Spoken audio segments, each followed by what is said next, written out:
dans le milieu. Après, on n'est pas à l'abri, hein. Il y a toujours dans ce rayon de 2 km, ces petits carnivores ont été vus, alors il y a plus ou moins longtemps, et y compris le putois. Bon, là, ça a l'air d'être du ragondin, mais il n'avait pas une forme de ragondin. La crotte, pardon, n'avait pas une forme de crotte de ragondin. Et on va voir peut-être un peu plus loin, plus au niveau des arbres, si on peut trouver des crottes de petits carnivores. Alors une autre très bonne question, c'est comment les serpents sont-ils perçus par l'homme?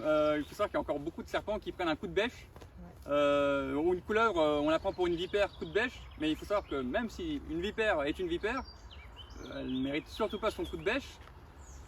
Les serpents, ils sont plutôt inquiétés par la présence de l'homme. Enfin, ils peuvent très bien cohabiter avec lui, mais si on s'approche d'un serpent, ce qu'il va faire, c'est qu'il va fuir, à moins qu'il soit acculé dans un coin et qu'on s'approche encore. Là, la couleuvre va pouvoir siffler ou être un peu agressive, mais le serpent va pas chercher à mordre, il va chercher à fuir.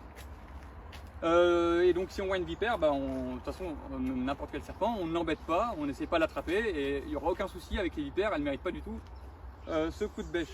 Nous on a seulement une articulation ici pour pouvoir baisser la mandibule, la mâchoire inférieure, et puis c'est tout.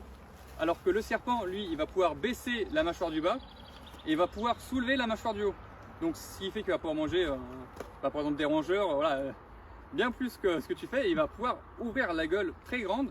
Nous on peut l'ouvrir de 45 à 50 degrés. Et le serpent, en nous baissant et en soulevant, il peut avoir 160 degrés pour pouvoir ingurgiter une très grosse proie. Et donc là, ok, il l'a ouvert pour pouvoir faire passer la proie. Et ensuite, comment il fait pour la faire descendre? Il n'a pas de main, il mange pas avec des fourchettes. Une idée?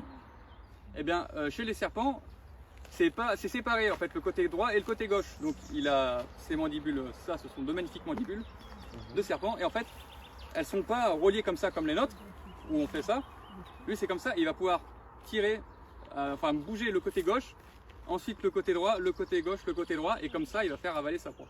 Il va avaler. Donc c'est un truc quand même, quand on y pense et quand on imagine, faut voir la taille des proies par rapport à l'individu, c'est assez incroyable ce qu'ils font. Donc il l'a avalé, très bien. Alors ensuite, comment il l'a fait circuler? Parce que nous, on a des côtes avec le sternum, et lui en fait il l'a pas, les côtes sont libres. Donc la proie va continuer son petit trajet dans le corps, avec les côtes qui vont s'ouvrir au passage de la proie, et comme ça il va pouvoir la digérer tranquillement, j'ai envie de dire. Donc, moi je trouve ça incroyable.